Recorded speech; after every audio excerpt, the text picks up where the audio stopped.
కస్టమర్కి ఇన్వెస్ట్మెంట్లో రిటర్న్స్ రావాలంటే రెండే ఆస్పెక్ట్స్లో రిటర్న్స్ వస్తాయి. ఒకటి ఆ లొకాలిటీలో ఏదైనా కంపెనీస్ వచ్చి ఉండాలి, లేదు అంటే హౌసింగ్ వచ్చి ఉండాలి. మన ప్రీవియస్ ఒక బెస్ట్ ఏరియా మీకు ఎగ్జాంపుల్గా చెప్తాను. శంకర్పల్లి అందరికీ తెలుసు. ఆ కోకాపేట్ నియోపాలిస్ ఈరోజు వచ్చిందంటే చాలా ర్యాపిడ్గా గ్రో 5-6 ఇయర్స్లో అయింది.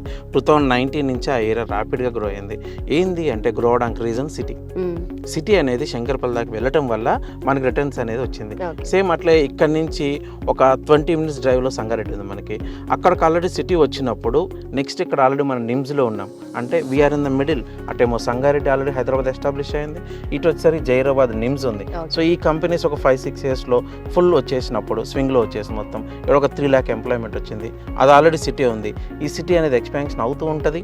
ఇది వచ్చేసరికి ఇటు వస్తూ ఉన్నప్పుడు మన ఇన్వెస్ట్మెంట్ మనం ఏదైతే పెట్టామో 100% 3 to 4 times మల్టిప్లైజర్ తీసుకోవచ్చు. ఓకే, బట్ సిటీ ఇప్పుడు హైదరాబాద్ సిటీ ఎంత ర్యాపిడ్గా మనం చూస్తున్నామో స్ప్రెడ్ అవుతుంది, ఎక్స్టెండ్ అవుతుంది కదా. అయితే సిటీ సెంటర్ అనేది మారుతూ వస్తుంది ప్రతిసారి కదా.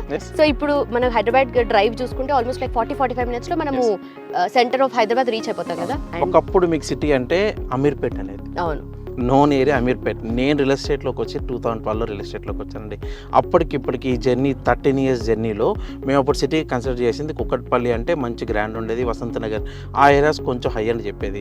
ఇప్పుడు అవన్నీ వెళ్ళిపోయి బీరం కూడా వెళ్ళిపోయింది, ఇటు నుంచి తెల్లాపూర్ వెళ్ళిపోయి కొల్లూరు వెలుముర వెళ్ళిపోయింది, ఇటు నుంచి సుల్తాన్ నగర్ అంతా క్రాస్ అయిపోయింది. సో డే బై డే ఏంటంటే హైదరాబాద్లో పబ్లిక్ ఎవరైతే ఉన్నారో ఇక్కడ లివింగ్ ఆస్పెక్ట్ బాగా పెరిగింది.